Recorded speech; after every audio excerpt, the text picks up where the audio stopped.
Bien, écoutez un peu ça. Les dauphins peuvent s'appeler au téléphone. Ce n'est pas une blague, mais un fait confirmé par des scientifiques. Ils ont mis une mère et un bébé dauphin dans 2 aquariums séparés et ont installé un appareil de communication audio sous-marin.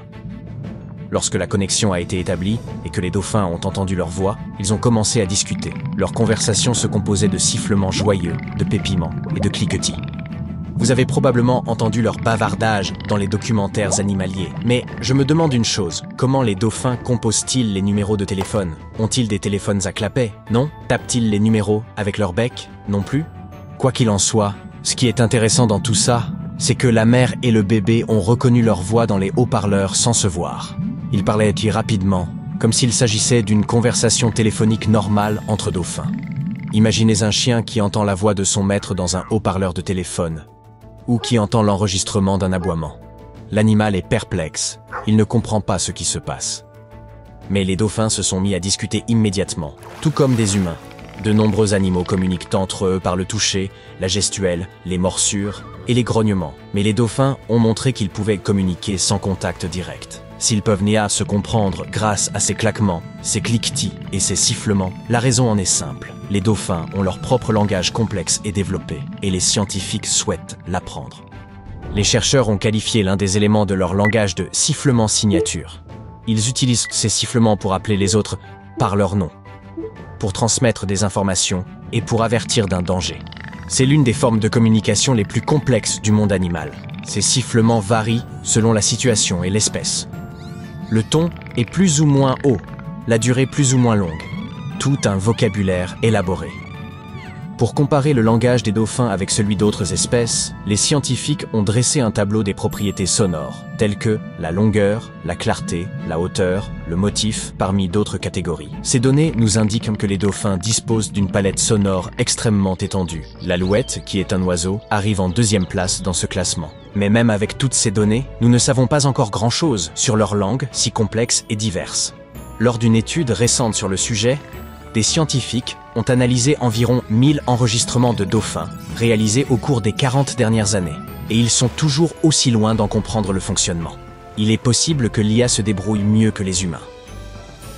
Nous ne savons par exemple pas comment fonctionnent ces sifflements signatures, mais les scientifiques savent avec certitude que les dauphins les utilisent pour exprimer leur état émotionnel, pour partager des nouvelles et s'informer mutuellement des dangers ou des lieux où se trouvent des proies. Les chercheurs pensent que les dauphins peuvent parler de tout.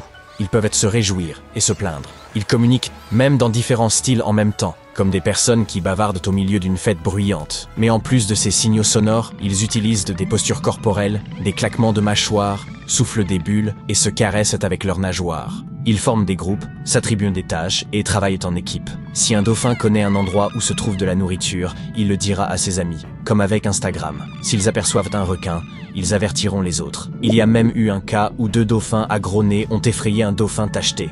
Quelques jours plus tard, ce dauphin est revenu à cet endroit avec plusieurs amis, comme quand des chenapans vous harcèlent et que vous appelez vos amis pour vous donner un coup de main.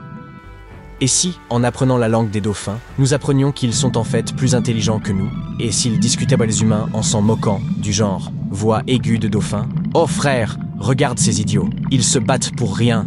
Qu'est-ce que c'est que cette vie? Pourquoi ne se calment-ils pas un peu pour profiter du monde? Ils s'inventent des problèmes. Une bonne chose que nous soyons plus intelligents qu'eux. Nous, on se la coule douce dans l'océan. Ouais mec, restons loin d'eux. Et peut-être qu'ils en savent beaucoup plus que nous sur la nature et sur les océans. Peut-être parlent-ils de problèmes écologiques et possèdent-ils des technologies inconnues? Bien sûr, ce ne sont que des théories. Mais imaginez comme ce serait génial si l'on pouvait comprendre ces animaux et leur répondre grâce à un programme spécial. On pourrait se faire de nouveaux amis et apprendre tout un tas de choses et ils pourraient nous emmener faire un tour dans les vagues. Waouh! Malheureusement, pour le moment, c'est encore très improbable. Les dauphins sont des nageurs trop rapides. Il est difficile d'enregistrer leur communication de manière continue à l'aide de nos instruments. Le moindre changement dans le sifflement des dauphins est associé à une action. Ces sifflements peuvent nous sembler identiques, mais le contexte est très important. Ils jouent, se battent les uns avec les autres, chassent les poissons ou fuient un grand requin. Et pendant tout ce temps, ils utilisent leur langage. Nous aussi, nous agissons ainsi. Nous levons les mains lorsque nous voulons dire bonjour, mais nous les levons aussi pour dire au revoir. En disant « Waouh !» nous pouvons exprimer la joie comme l'horreur, selon le contexte. Pour les dauphins, c'est tout aussi complexe. Par exemple, ils font claquer leurs mâchoires lorsqu'ils se battent entre eux, mais ils le font aussi lorsqu'ils jouent. Et les dauphins ne sont pas seulement uniques en raison de leur cerveau et de leur manière de communiquer. Peut-être ne saviez-vous pas que les dauphins ne sont pas des poissons, ce sont des mammifères. Bien sûr, vous le saviez. Ils ne peuvent pas respirer sous l'eau, car ils n'ont pas de branchies. Ils remontent à la surface, prennent une grande inspiration et nagent pendant environ 10 minutes. Ensuite, ils répètent ce processus. Contrairement aux poissons, les dauphins ne pondent pas d'œufs. Ils donnent naissance à des petits, et ils les nourrissent, avec du lait. Ils ont également des poils sur le corps. Oui, les dauphins nouveau-nés ont même des poils sur leur bec. Ils les perdent peu après leur naissance. Mais à quoi leur servent donc ces poils? Les scientifiques pensent qu'il s'agit d'un écho évolutif de l'époque où les dauphins vivaient sur Terre. Et voici un autre fait étrange. Nous avons tous entendu dire que, il y a des millions d'années, les poissons se sont mis à sortir de l'eau. Au cours de l'évolution, ils ont changé d'apparence, s'adaptant à leur nouvelle vie sur la terre ferme. Ainsi, ils se sont progressivement transformés en mammifères.